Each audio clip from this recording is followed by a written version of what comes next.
Pre filter bowl లేకపోవడం వల్ల ఈ కస్టమర్ అయితే నియర్లీ 5000 వరకు లాస్ అయ్యిండు. ఎందుకో ఈ వీడియో చూడండి, మీకే అర్థమవుతుంది.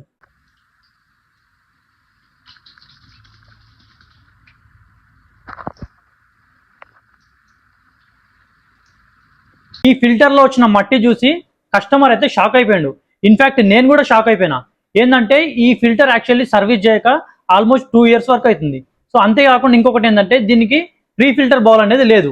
సో అయితే ఏమవుతుందంటే డైరెక్ట్ గా బోర్ వాటర్ లో ఉన్న మట్టి అనేది డైరెక్ట్ గా ఈ ప్యూరిఫైర్ లో ఉన్న ఫిల్టర్స్ లోకి వెళ్ళిపోయి మొత్తం టోటల్ గా బ్లాక్ అయిపోయినాయి. ఫిల్టర్స్ అన్ని బ్లాక్ అయిపోయినాయి. ప్యూరిఫైర్ ఇన్స్టాల్ చేసినప్పుడు కంపల్సరీగా ప్రీ ఫిల్టర్ బౌల్ అనేది 100% ఇన్స్టాల్ చేసుకోవాలి. లేకపోతే ట్యాంక్ నుంచి వచ్చిన వాటర్ డైరెక్ట్ గా ఫిల్టర్ లోకి మట్టి వెళ్ళిపోతుంది.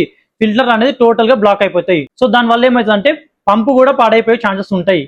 సో అందుకే కంపల్సరీగా ఈ ప్రీ ఫిల్టర్ బౌల్ అనేది పెట్టుకుంటే దీంట్లో ఉన్న క్యాండిల్ అనేది 2 or 3 months ఒకసారి చేంజ్ చేస్తే సరిపోద్ది. ఈ ఫిల్టర్స్ అనేది కొద్దిగా లైఫ్ అనేది ఎక్కువ వస్తుంది. లేకపోతే ఈ ఫిల్టర్స్ అనేది టోటల్ గా మట్టి బట్టి బ్లాక్ అయిపోతాయి. సో దీనివల్ల ఖర్చు అనేది చాలా హెవీగా అయిపోతుంది. అండ్ అట్లనే మీ హెల్త్ కూడా పాడయ్యే ఛాన్సెస్ చాలా ఉన్నాయి.